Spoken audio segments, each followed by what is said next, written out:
they're a pod, that Yes. they're a producer, that they're a dactyl, whatever you may be. They're a person. If you don't like talk about chain restaurants, Yes. you can go fuck yourself. Welcome to all of our new patrons from the Reddit AMA. Like, what did I sign up for?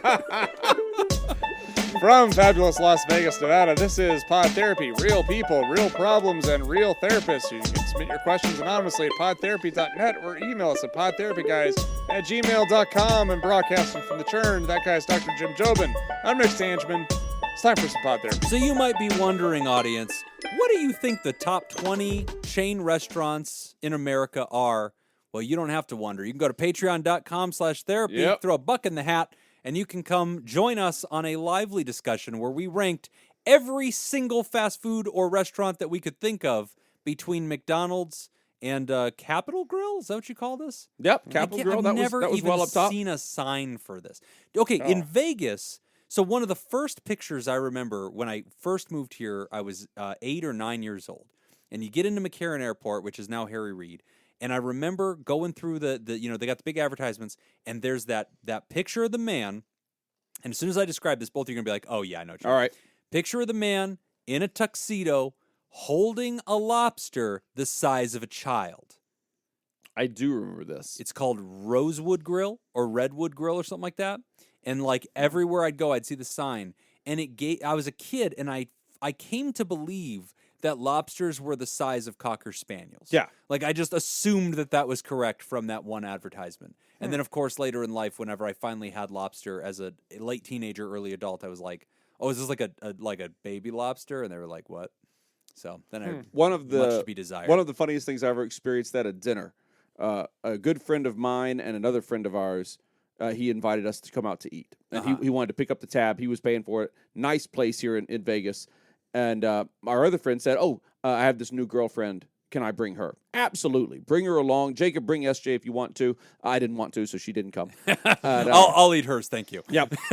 I'll order for her. And so the four of us go out to dinner, and our friend Tom says, he says, get anything on the menu you want, which was his fault. He said, get anything on the menu you First want. mistake. It's all on me. Have at it. Let's have a real good night. Wow. And so we all order, and the girlfriend, I believe, ordered last. Oh no! And she said, "What?" The waiter had listed off the specials, and one of the specials he listed off was the fresh lobster. Just the whole lobster. No, he had given the price. Okay. What she didn't realize, what the three of us realized, and she did not realize, was that the price he gives is per pound. Oh yeah. And so she orders a lobster. Oh, wow. And he asked her, like, how big of a lobster she wanted and gave her a range of, poundage. My goodness. And she asked for the largest one. Oh, she was like, I'm pretty hungry. Yeah. It is just lobster. Yeah, let me get that big one. Oh, no. Now, in her mind, the price was like $40. Yeah, red lobster price. Yeah. She's like, because that's what he had said. It was like $40 lobster. It was like $40, Yeah. And that's the price he had given. And to her credit, there's restaurants where $40 lobster That exists. Great plate. That exists. That's coming with some good stuff. That it's not at I think it was that super nice steakhouse at the Golden Nugget. Ooh, I think that's where we were. Vic and Anthony's. I think that's what the place is called. Yeah. So she ordered that. Oh, no. And came out with the lobster the size of a baby. Yeah. And our 8 pound, 9 ounce baby Jesus. I'm buying this girl that the two of us don't know. He's leaning over to me talking. He's like, I'm buying her a fucking $180 lobster. Oh my gosh. Oh. And she's the new girlfriend of your Yep. buddy. And you already went all in on this and And said, we all laughed. oh, this is on me tonight, boys. Yeah, Let's yeah. enjoy yourself. Bring your now, ladies. he was perfectly gracious. None of us made her Swallowed feel the pill. bad at all. Yeah, swallow the pill. Be a gentleman about it. It was funny, and we all laughed at it. We all laughed at it later after they broke up. If you break up, though. Like later that night? Yeah. But that would have been better. Oh.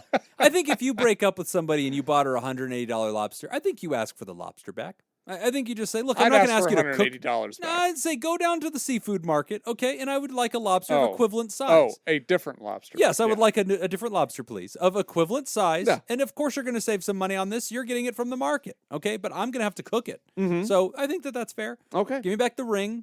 and give me the lobster because that's a lobster I didn't get to have and you did. Yeah. These are the relationships rules. Yeah.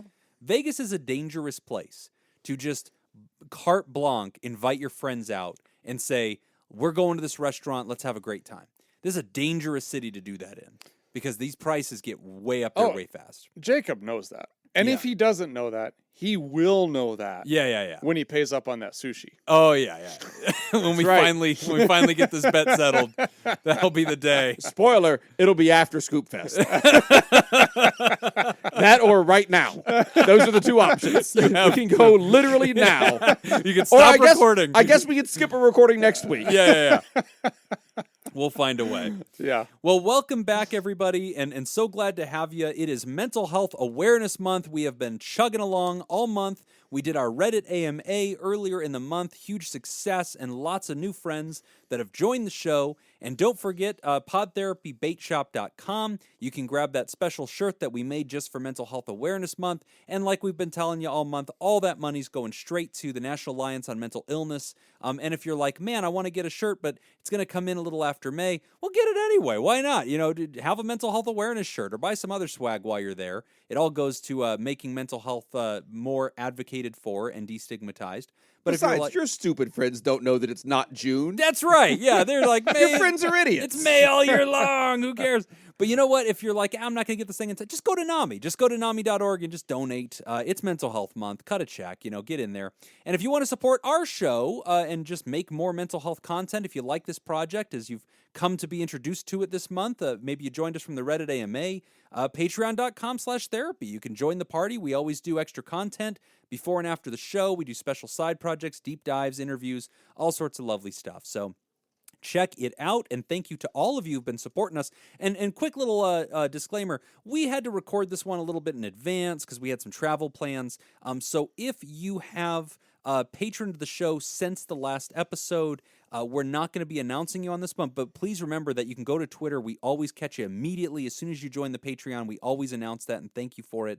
And we will catch you in the following episode. Well, yeah, not only if you joined since the last episode. Correct. Probably be since May. Yeah, we're going to catch This is probably going to go at the end of May. Yes, I'm referring to the last episode that the current listeners have heard, which is in May. All of this is happening in May. That's why I'm announcing it right now. You and I are recording this different timeline. I don't think you understand what I'm saying. I probably don't. No. Okay. Okay. Well, thank you. Jim's. All right, let's jump into some wonderful questions. First one, a millennial's future existentialist crisis. Thank you guys for answering this question. I sent 3 questions. Don't think it's too soon. Yeah, you haven't heard the answer yet. I sent 3 questions to my brother and me, and they have ignored each time. Okay. I want to thank Jim the most for understanding my anxiety rather than laughing at me for having this problem like Nick and Jacob did. Okay, so I guess this person already wrote in with a different one. What did we laugh at? I don't know. That was a little hurtful, but it did give me some perspective on just how little anyone else is concerned about this. As an update, I think I remember this. I have readapted. Somebody has to remind me what this is. Yeah, I know. I think this is a weird way to start the letter. Did we accidentally delete something? No. As an update, I have readapted to being in the office. It took some time, but I kept reminding myself that other people in the hallways aren't ruminating like I am and have other mundane office things to Oh, worry about. I remember this. Yes, Okay. Yes, because this is the one where Jim was talking about he could relate because when we worked together, after you would leave the bathroom, Oh, yeah. you would see me in the hallway and be like, "Oh my God, He knows I pooped. Yeah. He knows I was in the bathroom. My terror. That ruined my day. Because we gave advice. We said, and Jacob and I, we laughed, but we gave some good advice. I feel like we laughed with you, A. I think, yeah. If we laughed at anyone, I feel like it was at Jim. It was mostly Jim. They're horrible people, and I'm with you. Because you gave the advice about like having a catchphrase like Hoss or something. Yeah, they're awesome. Oh, yeah. I stand by that advice. Yeah. So I need to give that advice more often. She continues, I didn't end up high-fiving anybody, Okay. like some of us suggested. I just had to practice walking past people without smiling or staring, just looking at the middle distance ahead of me and just glancing over at them to acknowledge their presence. But did you call them hoss? Just minding my own business and focusing my thoughts on my own mundane office things. If you guys need another question, then have fun with this one. I am a millennial with a master's degree and am being paid my market value for my job. Surely at 31, I should be able to buy a house or even a 1-1 condo. Well, unfortunately not. What's that? I think that means 1 bed, 1 bath. Oh, okay. Yeah. Okay. Well, unfortunately not. The market is so bad and competition is there to continue driving prices up. I have missed whatever window I might have had in buying anything. Okay. I am single and I'm asexual without any desire to get married or have kids. There's a lot of adult benchmarks of success that I am fine with not meeting, like marriage and kids. However, I would really like to own my own place and have 100% control over that. This is a big goal I have for myself, not just societal expectations. When my landlord told me that he was raising the rent by $375 a month, Yikes. damn! Oh, that's a punch in the mouth. What they're not telling you is the rent before was already $8,000. Yeah. So it's really pretty nominal. Nothing. Yeah, It's like a 1%. Percentage-wise, it's not that bad. This is very low. Which would still put the monthly rent below the market average in my area. Oh, okay. I decided to try looking into buying a home. Okay. This has been immensely saddening, and I ended up crying while scrolling through houses and condos. I'm not looking at mansions either. The most I can afford is $200,000. So there are very few things that I could get. However, those HOAs are requiring a 20% down payment, which is too much for me. I've saved up money during the pandemic by not paying student loans, but the possibility of having to restart those payments is hanging above me like a sword of Damocles. A friend who recently purchased a condo suggested that I pull some money out of my retirement. I only have $15,000 saved up in retirement, so I would have to pull all of that out to help. Considering that made me spiral a bit. Why have a retirement fund if there's no guarantee that I will even make it to retirement age? If my financials are this effed up now, am I already in a bad position to be able to pay for retirement anyways? This whole thing is so futile, so maybe I should just pull the money out of my retirement. I'll turn 60 in the year 2060, and if climate change isn't fixed by then there won't really be anything left. I'll be a climate refugee, or die in the water wars. Why buy a house anyway when I live in an area that will be facing a lot of effects of climate change? I'm in Florida, so I'd be investing in a 30-year loan for a property or building that is not guaranteed to last that long. How can I be expected to believe that a 30-year investment would be a sound decision when I'm just coming out of a pandemic where I was having to take things 1 week at a time? Anyway, I'm crying again now and should probably email my therapist next about scheduling a session. For the actual housing thing, I've decided to just renew my lease and talk to my boss about the cost of living increase. However, the deep sadness about future existentialism, the grim predictions of climate change affect me, and pretending to be stable after a global pandemic remains.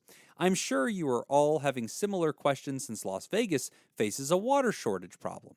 I will not apologize for not writing succinct questions, but I understand if you need to edit them down. Sincerely, Stacy. Also, Stacy, we don't edit things. We don't even read them before the show, so thank you. A lot of here. I relate to this. This one cuts deep. It does cut deep. So shut up. You own a home. Fuck you. Oh, sorry. I thought you meant the climate crisis. No. Because I am in that bucket with you. But no. Go on. You go ahead. Okay, Stacey barely mentioned the climate crisis. Yeah. Talked a lot about homeownership. Yeah, go ahead. Which Nick has been dealing with. You go ahead. First of all, you started talking about a lot of financial stuff, and I started having opinions, and I was like, oh, well, let's talk about this. And then I realized I'm a social worker, so I'm just going to shut the hell up. Yeah. Because I don't know what I'm talking about, and I'm not going to offer financial advice. My advice on a lot of that is go talk to a mortgage broker. Yes. Talk to a mortgage broker or a financial advisor, and they will give you information about different types of mortgages that you can do. Yeah, different programs you can... Exactly. Like I bought my first house with an FHA loan. FHA is usually like 5% down. I believe it's 4. Yeah. Or it was when I bought, I think. But I think what she's saying is there's HOAs now. There are HOAs. I don't know how HOAs can block out an FHA program. Be like, no, you just can't come here if you're poor. They can. Man, that's incredible. Yeah. So they require that. HOAs can be really shitty. Yeah. Now that makes sense. So they don't want to have first-time home buyers or Yeah. poor people in their community. Anyway, Stacy, I had a house that I built in Las Vegas. With his bare hands. Yes. These are my bare hands. I stole them from Winnie. Just brawn and steel. And Lumberjack Those were his Tangeman. lovers' names. yeah, and then I got divorced. Uh-huh. And You I had a just- really nice Because house. of brawn and I had steel. It was a great- very nice house. I had a great house. You had installed a pool. It was Yes. a very nice pool. It was a beautiful home. Yes. You should have just not gotten divorced. Yeah. Dummy. Yeah, I don't know about that. Go on. All right, Go on. anyway. Actually, now that you mentioned it, that was worth it. Yeah. Houses are Well, great and all. it was funny though because I was talking to my friend Matthew about this, because we were looking at it the other day, and it has quadrupled in price. that's Oh, yeah. hard to watch. And I'm so upset and I'm so angry, and I'm thinking and I told Matt this, and I was like, if I could have I should have just held on to that house. I should have bought her out of her half of the house Right. and kept it. But then I thought about it for just a second, and I was like, but you know what? It would have just been the house I killed myself in. It's just terrible. And also, it would have been it Yeah. would have been absolutely horrible because everything Yeah. about that house reminded me Right. of that You relationship. needed to leave that. And I also, needed to like, leave. if that had been a financial option at the time, Yeah. you would have explored that at the time as Yeah. well. Yeah. So if it's not an option at the time, it doesn't fucking matter. And I think that's kind of my larger point is that we look at stuff like this and we forget about other details Yeah. that are very Right. important. Right. That I couldn't have done that. Mm-hmm. Like, I mean, I kick myself all the time for not buying 3 houses when the market crashed in Vegas in Of 2008, 2009. Right. Yeah. I bought a house in 2009. I'm like, I should have bought at least 3 more. yeah. Well, and what's And I tough- say that, I'm like, well, that wasn't an option. Yeah. Yeah. That was. Yeah. It's not like I was just swimming in cash. It was like, let me buy all the houses. Do you Why accept didn't- lottery checks? Yeah. Yeah. Why didn't I buy Hawaii when we Right. took it over? I should have bought Hawaii. yeah.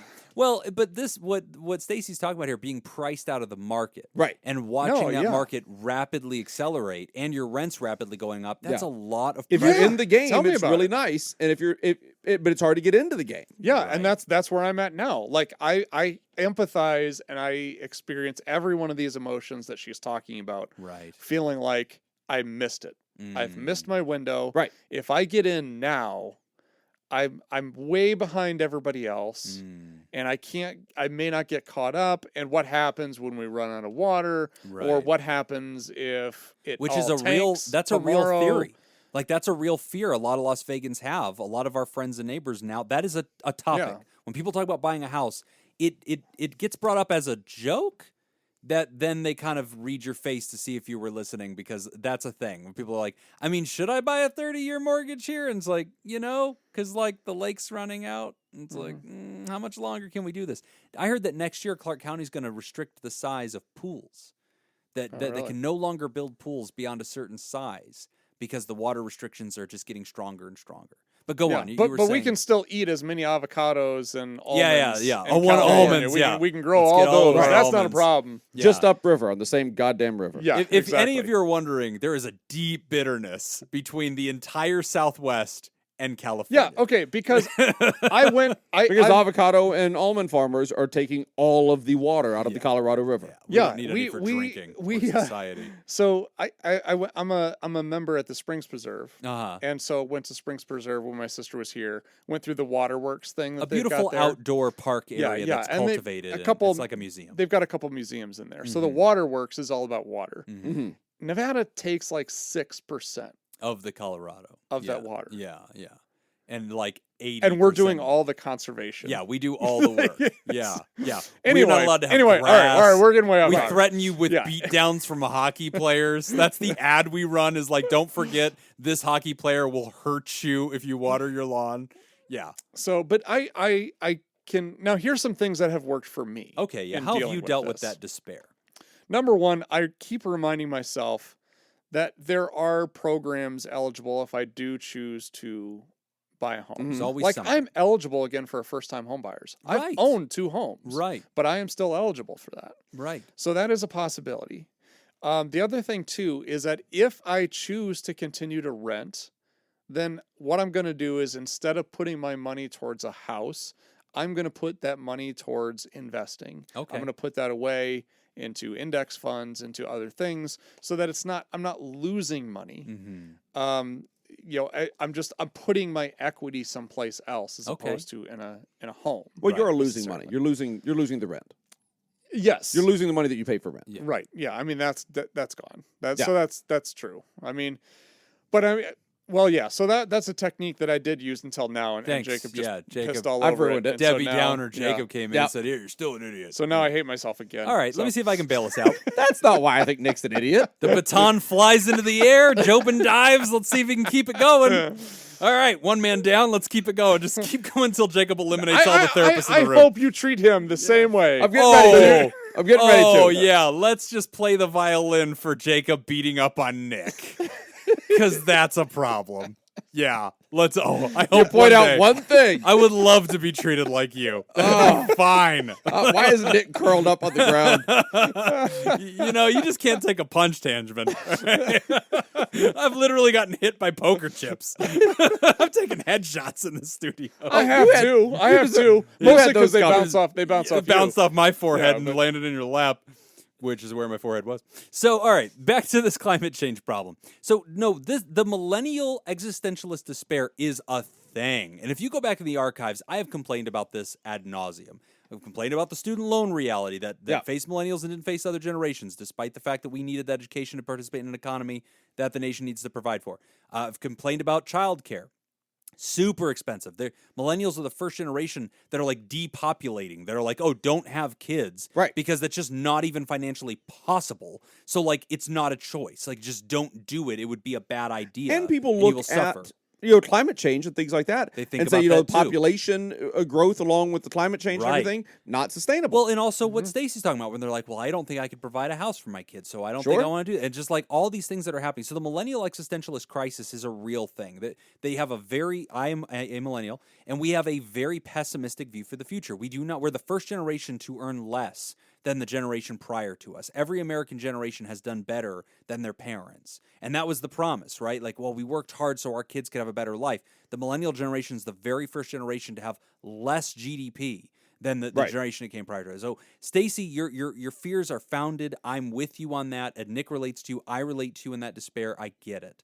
I guess when we think about it from a therapist angle of how do we cope with things well beyond our control, that let's take it from that angle. I'm not going to advise you as like, here's how you can make the best out of this. Here's how you can make lemonade out of the lemons. I'm not going to take that angle.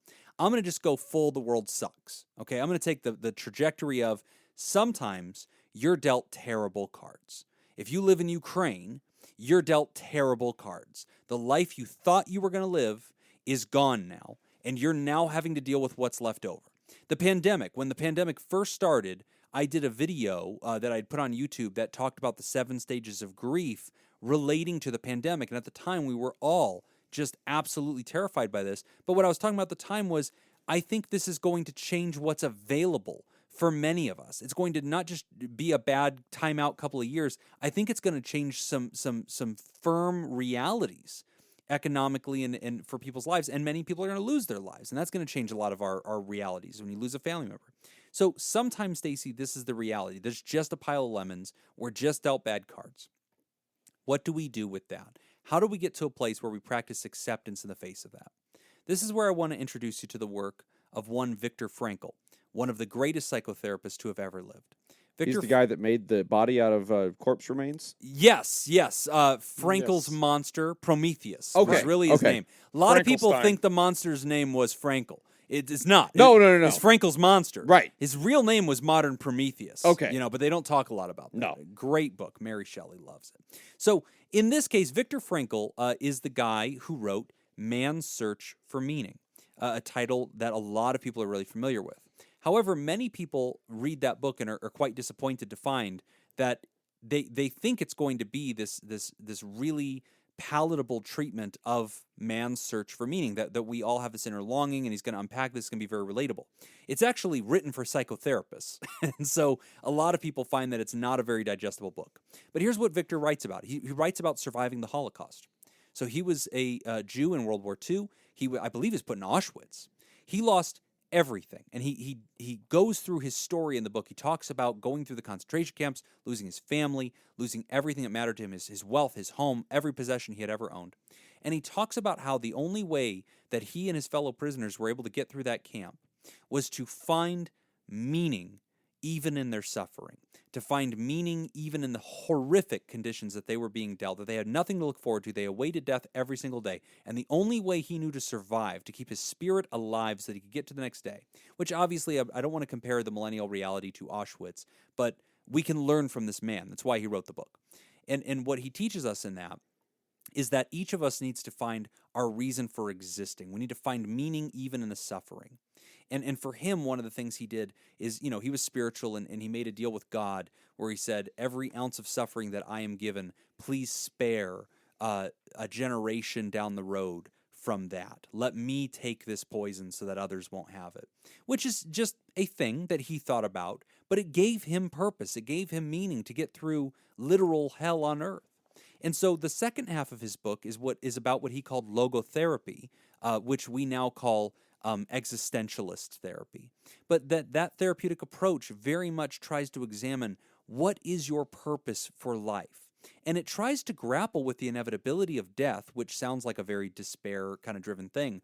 But it's because Victor wants you to square up with an inevitable reality that no matter what you do between now and the end will come. So you need to have meaning and purpose. And that is a very deep dive within oneself to find those things. And so I bring all that to your attention, Stacy, because sometimes Viktor Frankl's philosophy and his approach to therapy is very powerful. And we use this technique specifically for those who are going through terrible lemon situations, that there is no bright side, there is no upside, there is no way to salvage this, there is no silver lining to concentration camps, there is no silver lining to Ukraine being invaded, there is no silver lining to a climate crisis that and to a generation being left out to dry, by poor and unwise planning. There just is no silver lining. There is no silver lining to Florida going underwater or Nevada losing so much water that we might not be able to have an existence anymore. It's just bad. But we have to see beyond the circumstance and discover for Stacy what your personal meaning is. Where do you find value and purpose in your life? Regardless of the circumstances, what is fulfilling to Stacy? Where do you feel that your life has meaning? And the deeper you can go to find that answer, the more applicable I think you'll find it, and the more resonating it will be in your daily life. And that would be my 2 cents for how you overcome just unwinnable situations. There is a philosophy for that. There is a form of psychotherapy for that. You mentioned you have a therapist. I would encourage you to bring this up with them and see what they think of the work of Viktor Frankl. Maybe read Man's Search for Meaning for yourself and see how that speaks to you, Stacy. I think that could be a really neat thing for you to explore. Great question. Yeah. And, I hope that this gets better for you. Obviously, the circumstances are tough, but, I also agree with Jacob.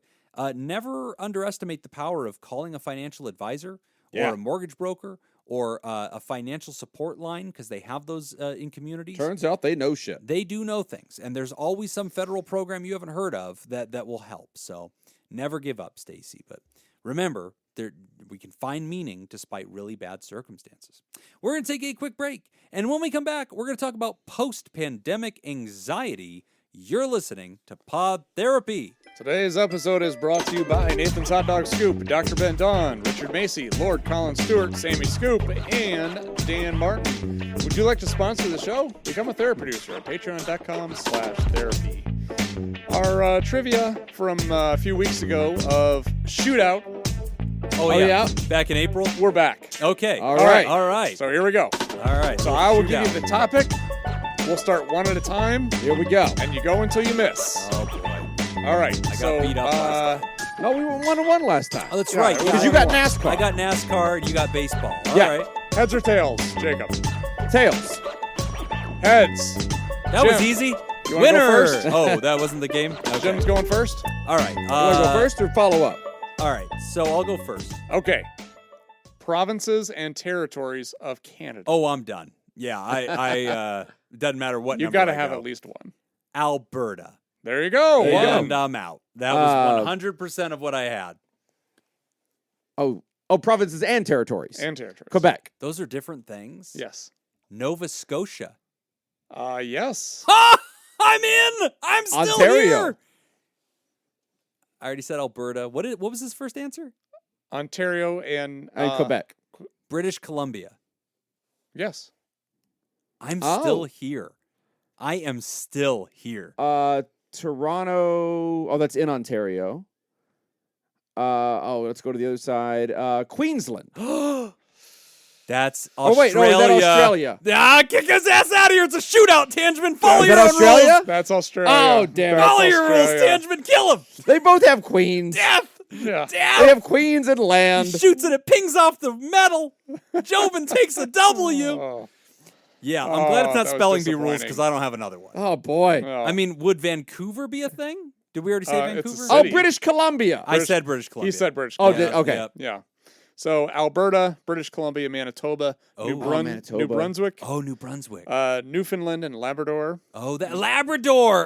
Nova Damn it. Scotia, Ontario, Prince Edward Island, Oh, Wow, sure. Quebec, Saskatchewan. Oh, Saskatchewan. And the 3 territories are the Northwest Territories, Nunavut, and Yukon. You know what's funny? When I said Nova Scotia, I was thinking Nunavut. And I don't know how my brain saved me and said, this is also an option. Because with all my heart, I have no idea what Nova Scotia is.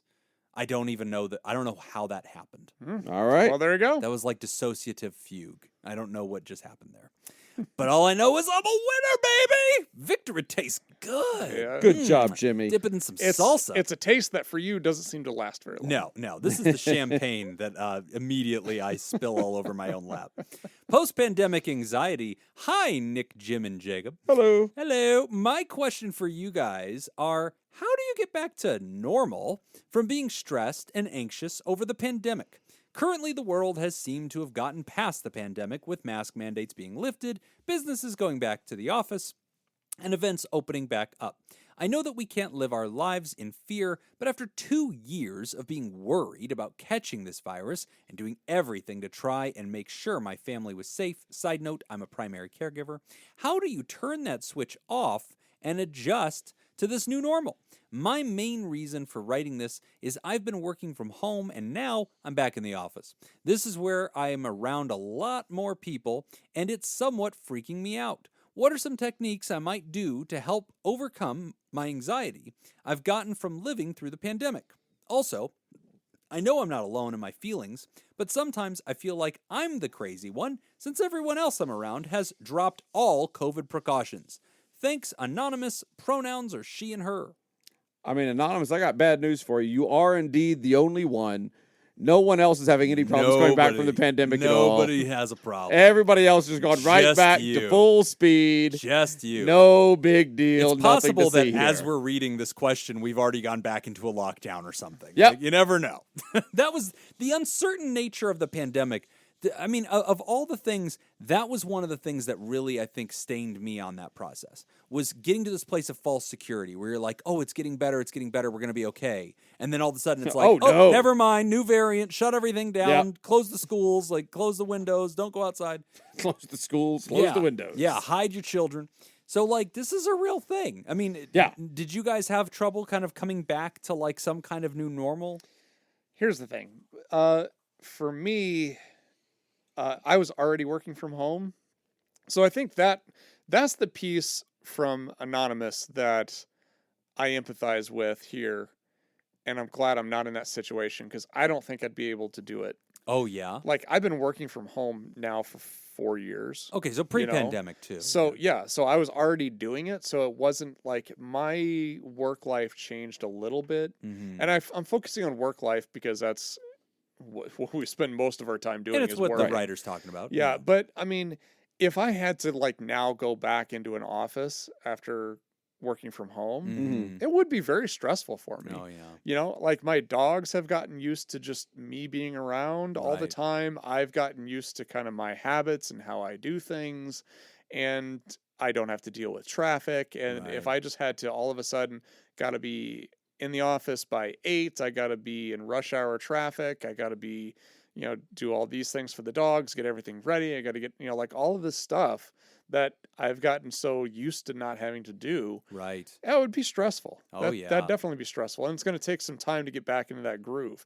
And then also having to share space with people. Mm-hmm. Like that's the other big thing. Oh, I yeah. mean, we've really gotten used to like being apart. And I mean, like we've said this before on the show that like social distancing when waiting in line. Mm-hmm. Like, man, we should have been doing that all this whole time. Or just masks in really crowded places. Well, I mean, if we're standing in line, you don't need to be right on my ass, right? Yeah. You know, we like can have you can, some, we can have length. a little room, Yeah, right? yeah. And that's perfectly fine.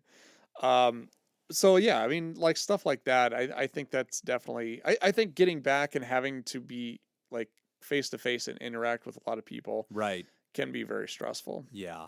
I really relate to the question because I'll tell you, like, so, most of the folks that have longtime listeners to the show know all this, but if you're kind of newish to the show. So I'm in private practice here in Vegas, and I was in private practice prior to the pandemic, and I have now seen as many patients in telehealth, just working through Zoom, as I ever had since going into full-time private practice in person. Mm-hmm. So it's interesting because I've now gotten to experience both sides of that. And for me, to now imagine, I have not gone back to the office as of this recording. I have continued to stay in telehealth. I brought on associate therapists that use my office, and they're happy to do in-office stuff. I've preferred not to. And part of it's because I actually really value telehealth therapy. I think there are unique advantages to it therapeutically that actually make me like the model. But also, I don't feel super comfortable. And I can totally relate to the writer because if I was sitting in an office right now and just talking to these patients and having them walk in and out, 9, 10 patients, one after the next, and I'm in this little, 150 square foot office, and like all these people are going back to their little families and coming in from their jobs and going to wherever they're going to go. It's fascinating to me that what I would feel like, because I'd be sitting there thinking, okay, neither of us is wearing masks. Here we are. And it's like it never happened. And that to me would feel strange. That's kind of what I hear in the writer's voice, is like that strange feeling of like, so we're just back to the way it was. And we're pretending like there wasn't a lethal pandemic. And it feels like, okay, we're not pretending that, but we're acting as if it's not here anymore when it does exist. And now it's like we've just lowered the drawbridge. And that might be appropriate. Like what the writer's saying is like, well, yeah, I mean, the authority figures have said, hey, it's time. There's good reasons for this. It's a calculable risk. There's vaccines. You have all these advantages, all these tools. But I agree. It is very strange and off-putting for me to just go into environments as if it's not a problem. I think part of that just has to do with how we as individuals relate to that in a sense. Because like, let's look at this. Like, I think it, and I don't know, maybe this isn't a fair comparison, but almost kind of like if I'm a soldier returning back from a war. Okay. I'm re-entering society. Right. Or if I was in prison for several years and now I'm re-entering society. You were living in a reality where danger existed. Yeah. I mean, like it was a whole different environment that doesn't relate to the current environment that you're in. And so it is very strange. So you have to like, and I think the thing that's kind of sticking out in my head is this idea of like pretending it didn't happen as almost kind of a way to survive in the new environment. Like compartmentalize it. Yeah, it's a way to kind of close it off so that we can function in this new environment without dragging the old stuff in. Yeah. So it's not necessarily, like we're like got to pretend it never happened necessarily, but we're compartmentalizing it so that we can move on. Well, I think you just nailed it, by the way. I think that your metaphor or your example of All returning right, that's a wrap. I think you got it. Yeah, that's the golden bell today, because coming back from the military, a deployment, or re-entering society out of prison, perfect examples of how you were taught an entire set of rules and etiquettes and procedures and protocols to experience and manage real dangers and fit into the system that is designed for safeties. You come from that, and now you're entering a world where none of those rules apply, and it's strange. Their absence is strange to you. Your survival mechanisms are now a detriment. Yes. And you were drilled. You knew rules and you knew habits, and you did it a certain way, and that became comfortable to you. Like you like having your Kevlar on. You like having, your weapon at your side. Like it's strange when you don't have your weapon, or something. And are you talking about in prison or war? Either way, you got to have your shiv. Right. If you don't just be walking around without your shiv, okay? You got to have that on you at all times. You never know what's going to happen. I'm just staying away from these metaphors that I've not experienced and know nothing about. There you go.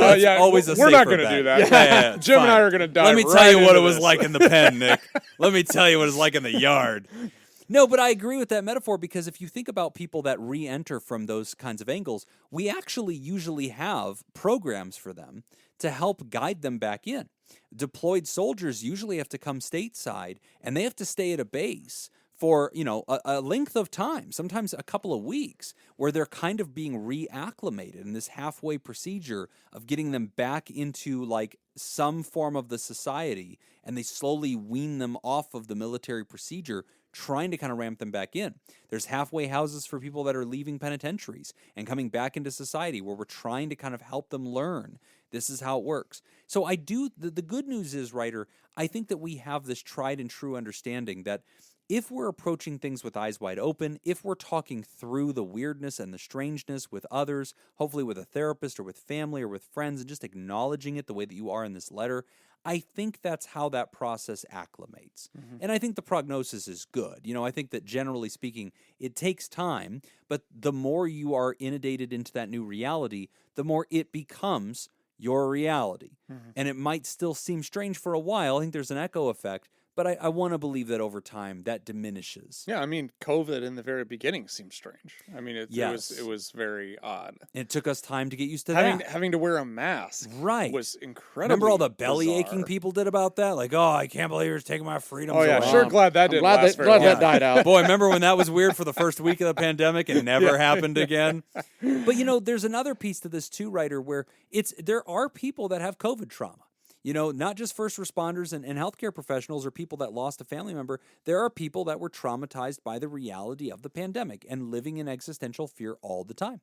And so that could be something that you might need to start sitting down and doing some self-work on, maybe picking up a trauma book and doing some journaling exercises and doing some work on that, or talking about it in therapy. That may be something that helps accelerate some of the transition. Mm-hmm. Yeah, I think that's But you're not alone. Advice. You're really not alone. We've all been there. Nick and I have both served time. We got it. For the record, Jacob is not. Yeah, Jacob. Jacob is taking no part in this metaphor. Clean slate. That's because Jacob's a snitch. Yeah. He never served a day. That's right. We are absolutely the Michael Scotts of the Hey, I'm Penitentiary Mike. Let me tell you, jail's not fun. You know what you have to do to survive? Yeah, no, that is 100% of who we are. But great question, Ryder. And I do hope that this continues to improve for you and hang in there. But don't be afraid to bring that to therapy. That might be something where there's still some trauma stuff lingering. But I want to believe that the longer we stay in our new reality, the more it becomes our reality. And so there's an acclimation. We are going to take another break. And when we come back, we are talking about exit strategies from your relationship. You're listening to Pod Therapy. Today's episode is brought to you by Nathan's Hot Dog Scoop, Dr. Ben, Don, Richard, Macy, Lord, Colin Stewart, Sammy Scoop, and Dan Martin. If you would like to become a therapy producer, head on over to patreon.com/therapy and sign up. Our second list is top 15 highest grossing films of all time. Oh, all right. Well, I went first last time, so I'll give it to you. It goes to Jacob first. All right, so you got to get something in the top 15. Top 15. Top 15. Oh, my God. And Jim, Jeez. I'm just going to give you a hint. Battlefield Earth it's number 16. It's not on there. It's number okay? 16. That's probably 16. Yeah, 16 is Battlefield Earth. It all right. just fell outside of the threshold. Off the bat, I'm going to go ahead and take Avatar. Shit! That was my go-to. Number one. That was my... What? That's still number one? Yeah. Yep. No, it never got beat? Nope. What a strange movie to be a number one. Have you guys seen it? Yeah. Garbage. What you think? It's It's the highest Dances with grossing Wolves. movie of all time. You think we haven't seen it? It's just Dances with You Wolves. think they get our money? Yeah. They get everybody's money except for Nick and Jacob. Well, it's Alien Dances with Wolves. I remember this thing came out like over a decade ago. I mean, but then And just Dances with Wolves weird. was just But it was the just like story of it. a you know, weird it's fluke. very common. But a fluke of a movie to like get that much money. Somebody's stalling. Nothing makes Yeah, any sense. it's your turn. Avengers Endgame. Number 2. Take it. I didn't think you guys were going to go in order. Avengers Infinity War. Shit! Okay, that's number 5. Oh gosh. Go on, Jimmy. That was honestly my next one. Oh. The way I play this game, by the way, is if I have a choice, which I didn't in the first round, is I try to take all the ones that Jim is gonna take. Just cut him off everywhere he wants to go. Checkmate him. Titanic. Yeah, number 3. That's up there. Ooh, okay. Lord of the Rings: Return of the King. Oh.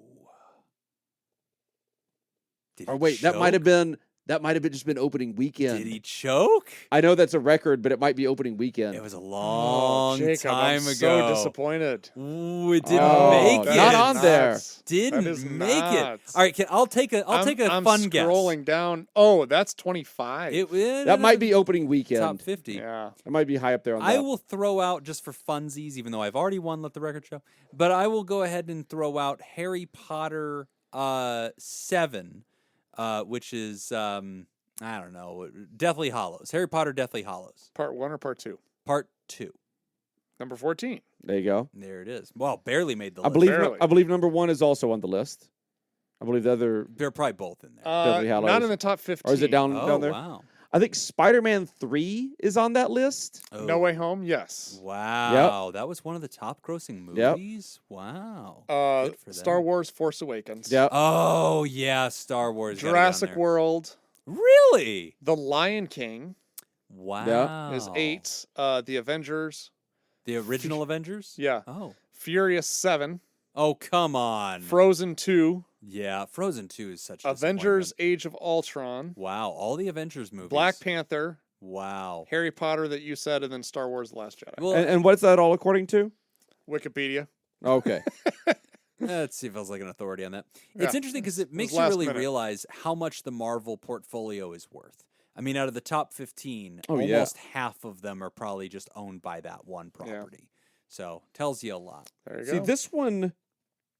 So Box Office Mojo has a different list. Ooh. Uh-oh. Top lifetime grosses. It has Star Wars: The Force Awakens number 1. Oh. In game, No Way Home has Avatar at number 4. Oh, wow.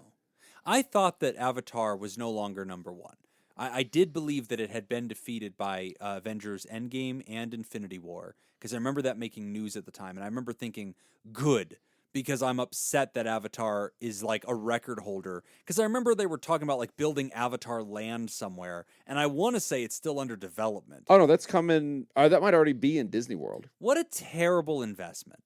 Like, I mean, and it made me sad when they first announced it, because it was like, oh, this will be a hit, because what a big movie. And I just remember thinking at the time, the children who you're attracting to the park have never heard of this, won't care, didn't exist whenever it was popular, and it was popular on a fluke.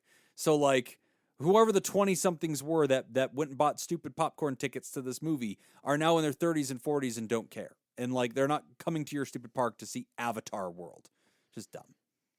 All right. Let the record show I'm not talking about Avatar The Last Airbender. That is my favorite cartoon. That's a solid. And it's going to be remade on Netflix as a live actor TV show. You have no idea what I'm talking about. No, I kind of do, but It's so yeah, good. I So stopped caring a long time ago. Exit strategy for a relationship. Oh, is Jim done talking? Great. Long-time listener, first-time writer. I've been talking to my therapist about my relationship and how I am unhappy and don't think I want to continue it long-term.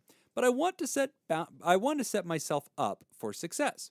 My relationship is very codependent, and while I do love my boyfriend, it's more of a friendship than someone I want to marry. My therapist bluntly said, I obviously want out, but trying to set up behind his back instead of talking to him. Okay, got it. He didn't accuse me, but it did feel a little judgy. Since I am the one going to therapy and trying to work on myself, is it okay to be working on myself and ensuring when I do break up, I have my life figured out? Or is his non-judgy opinion that I'm working on my exit strategy behind my boyfriend's back wrong? Thanks, guys. Love the podcast. Jane.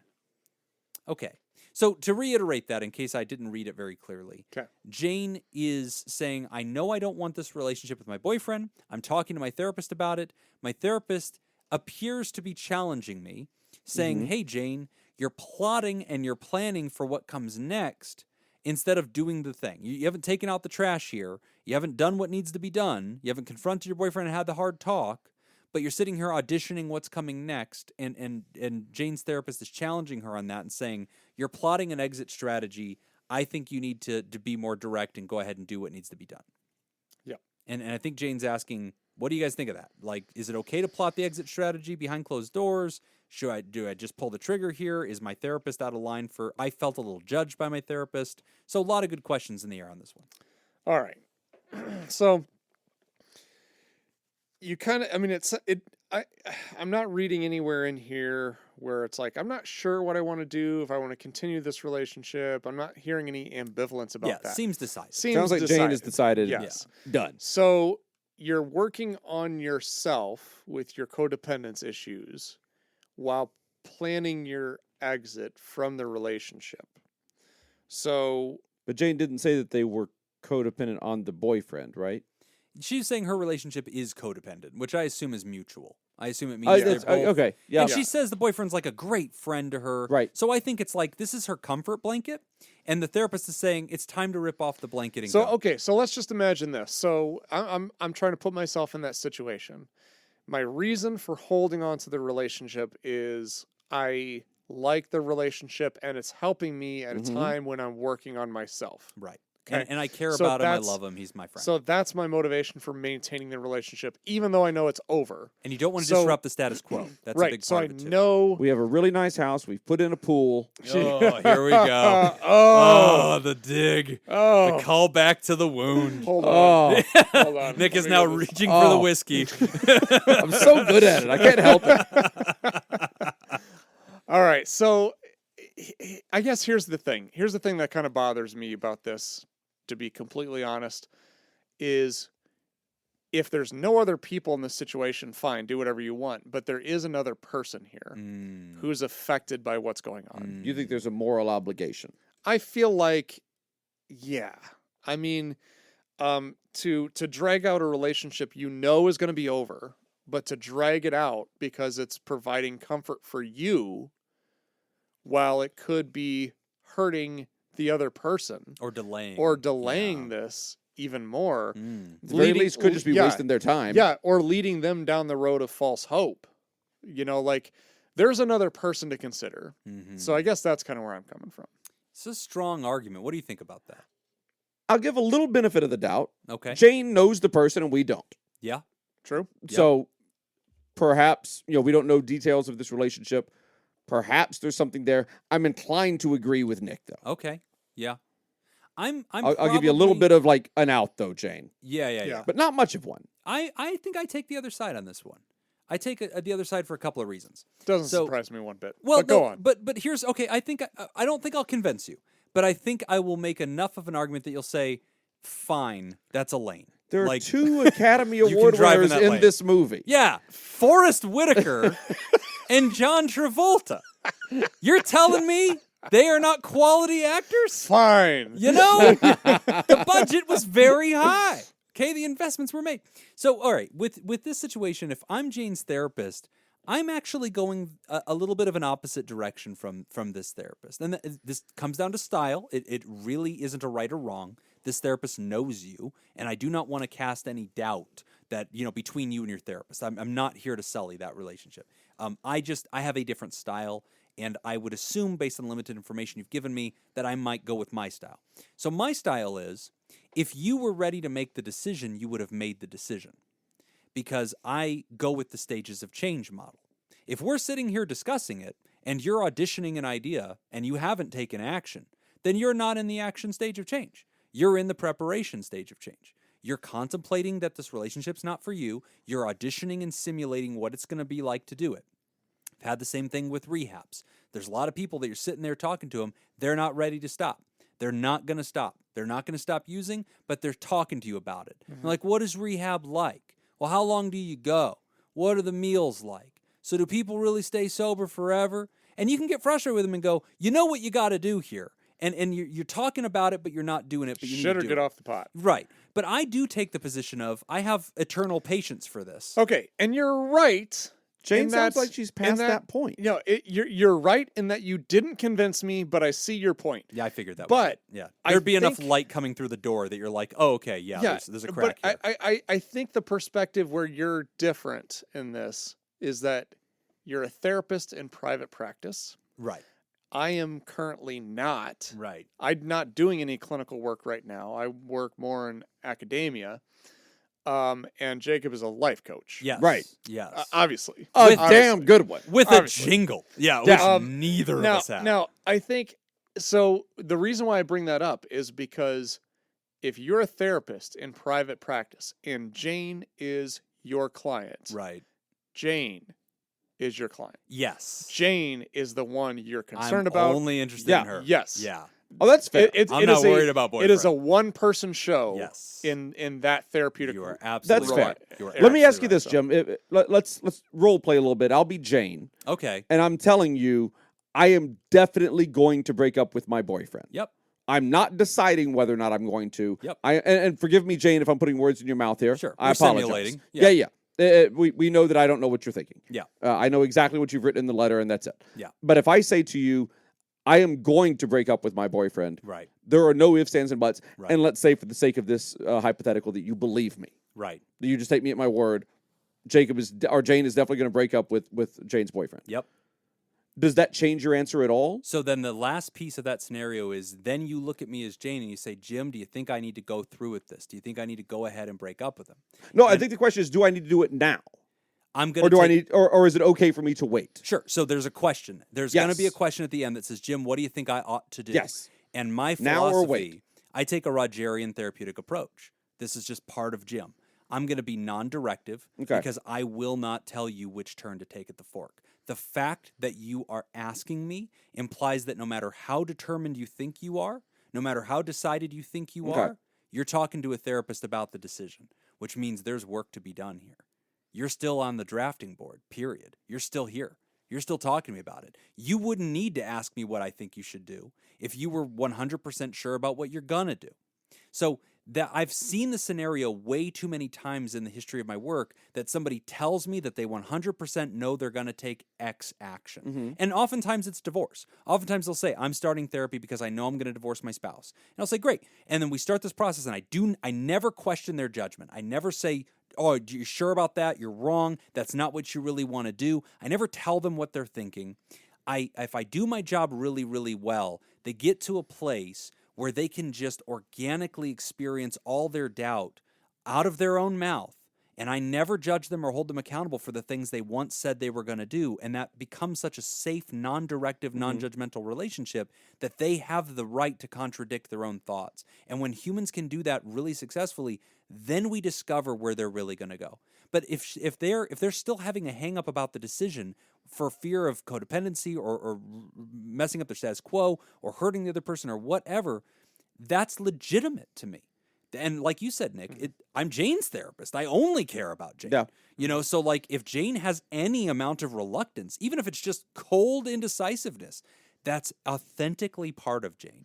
Now, the question I would ask Jane then is I would say, okay, Go ahead, ask me. Hi, Jane. Hello. I love your hair. It's Thank Jane you. Cub Smith. Thank I you. like this. No. This is working for me. This is one of my best So- impressions ever. You know, solid. nailing it. This is where the Broadway really comes out. Right. Yeah. You can tell. You can tell. You This can is tell. a song he's- and dance man. Yeah, we've seen amateur actors. Yeah, that's right. This- Gentlemen, if you you'll know. excuse me for a second, yeah. I am Jane. Yeah. This is where Juilliard stands out. Right. Scene. Scene. All right. So what I would okay. So if we know this is something that you're going to be doing, Yes. And I definitely am. right? Okay. So yeah. So James you're seems sure. gonna be doing this at some point, but just not right now. I'm not doing it yet. I'm planning it. Yeah. Planning it. Okay.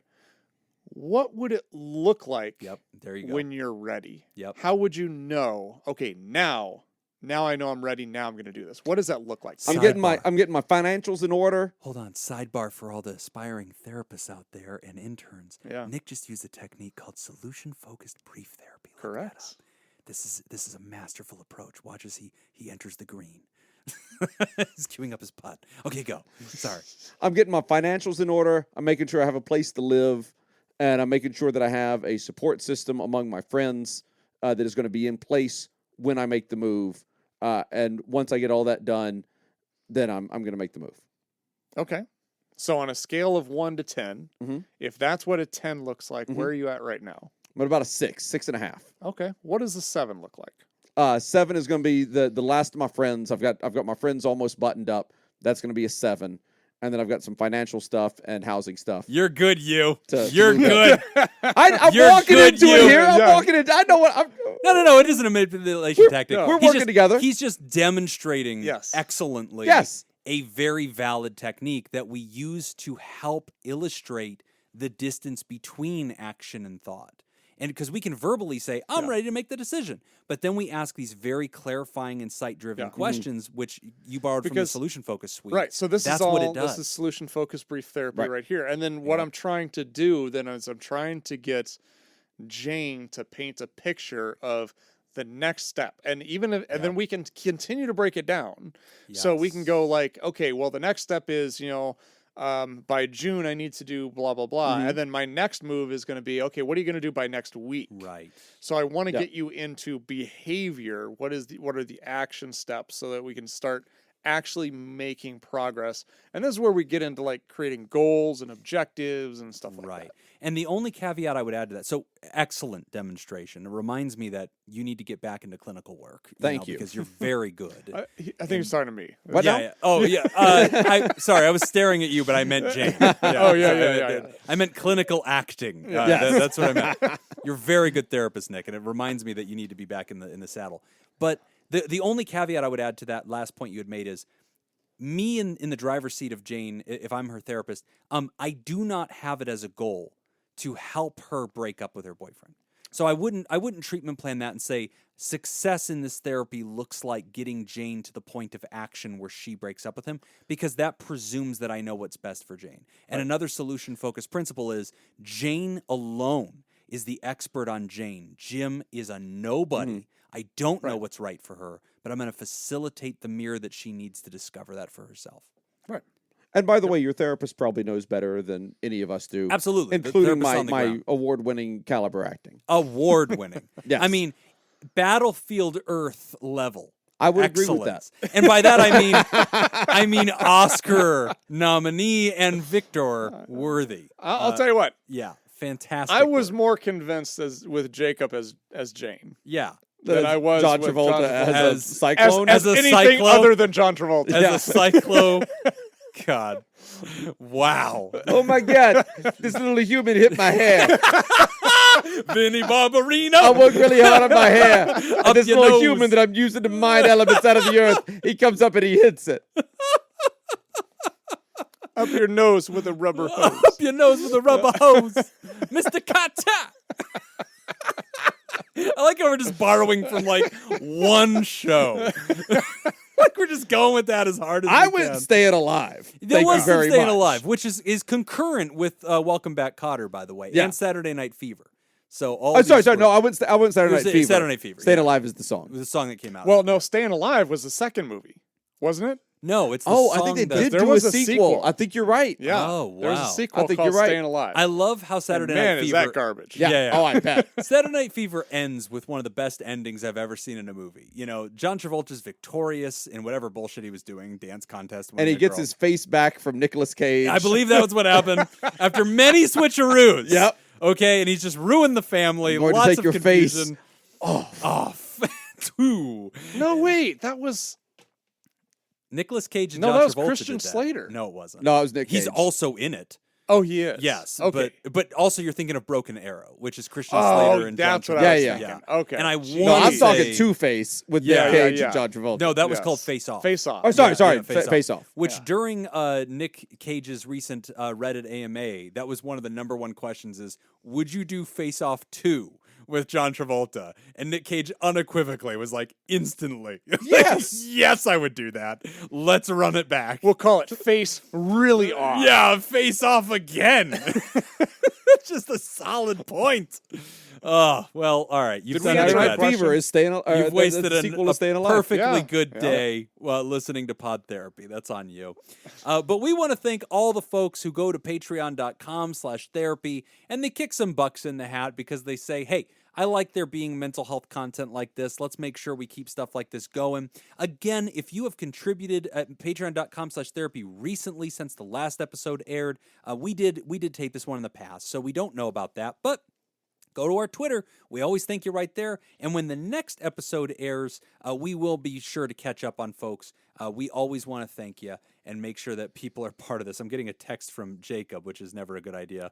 Oh, is that Rambo? It's just the Staying Alive poster. Oh my God, what a god John yeah, Travolta yeah. was. Dude, that guy was ripped and greasy. Yeah, that was a weird movie. Yeah. The poster is just him in like some briefs. Oh, but it finishes... Really oiled up. I teased the finish of it. It finishes with him... Spoiler alert, everyone. Spoiler alert. He's victorious in whatever his endeavor is, and then at the end he's talking to a friend or a girl, and she says something like, what are you going to do now? And he says, I'm going to strut.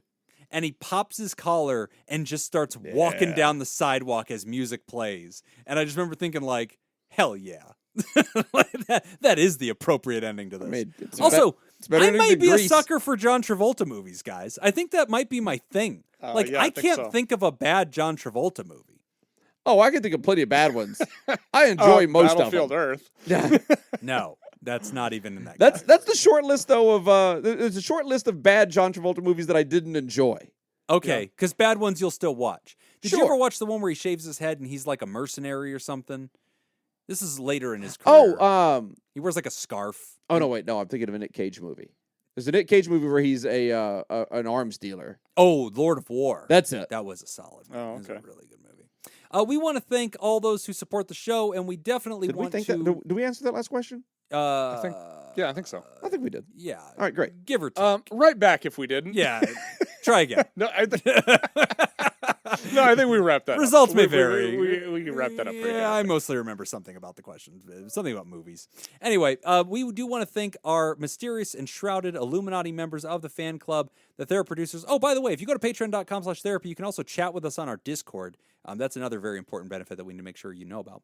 But we wanted to thank our Thera producers. Thank you, Smitty Scoop, Jake Schneider, Robert Brownie, Jr. Mint, Kayla Lansbury, Judy Schneider, Nathan's Hot Dog Scoop, King of Student Loan Debt, Dr. Ben Don, Crazy Banana Scoop, Mason Miller, Carolyn Albert, Leon Kassab, Kevin Chamberlain, Malia, Richard Macy, Cindy Ash, Newstick, Lord Colin Stewart, Dirty B, Ben Stanley, Sammy Scoop, Sarah Smith, Adam Hathaway, Dan Martin, Byler T, University Jeff, and if any of you have joined our Thera producer ranks since April 19th, sorry we didn't catch you in this one. Again, we recorded it in the past because there's travel involved, but we will make sure to be thanking you in the next episode. And if you'd like to hear this episode uncut and unedited, I hope you like fast food. and enjoy our spontaneous side projects, go to patreon.com/therapy. And thank you for supporting mental health. All right, that's all the time we got for this week's session. Want to thank our landlords, Matt Mattingly's Ice Cream Social Podcast, and thanks to those of you who contributed to our show today. We really appreciate it. Remember, pod therapy isn't something you should keep all to yourself. Share the episode with someone who needs it. Open up the episode's description in your podcast app and copy and paste that link we provided into your social media. Hey, don't forget, you can find us at facebook.com/podtherapy, on Twitter at PodTherapyGuys, on Instagram at PodTherapyGuys, and of course at patreon.com/therapy.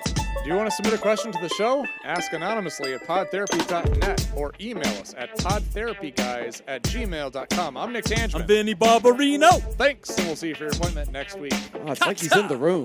Phenomenon. Oh, yeah. That was a good one. That was a good one. Oh, yeah, that's- Phenomenon I was made good ones. Yeah, very that good. That makes me cry. Yeah. Somebody, was it one of you that was telling me? Yeah, it was Jacob, I want to say, that we got in an argument and he was saying Pulp Fiction like resurrected the career of John Travolta or something. And then he Yes. had a bunch of hits after that. And I was like, no, it's not possible. And then like